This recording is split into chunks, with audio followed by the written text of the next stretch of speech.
In today's video, I'm going to teach you how to make a chart with 3 axes in Excel.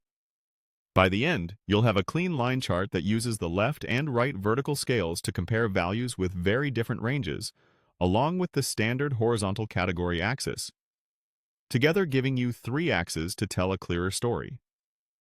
First, start in your worksheet by selecting all the data you want to visualize. Make sure you include the headers at the top and the category labels, like dates or names, on the left.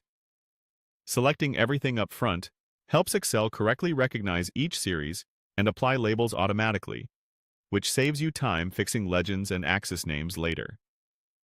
With your data highlighted, head to the Insert tab on the ribbon.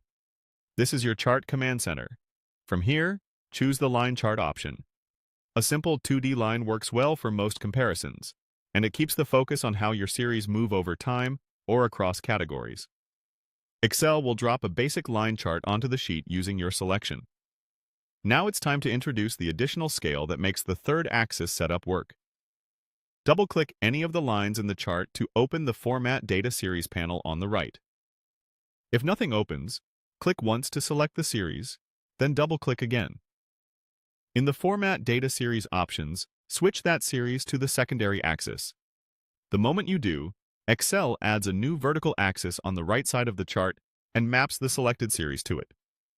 At this point, your chart has 3 axes working together: the bottom category axis that shows your timeline or labels, the primary vertical axis on the left, and the secondary vertical axis on the right.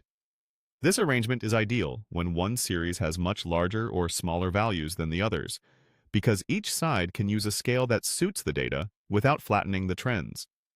If you have multiple lines that share a similar range, you can leave them on the same side. If one line stands apart, assign that one to the secondary axis so both patterns remain readable.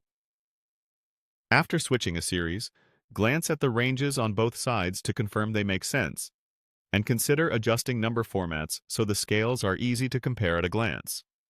Finally, make sure your legend clearly identifies which color belongs to which series, and consider concise axis titles so viewers know what each side represents. That's it. Your 3-axis line chart is ready to go.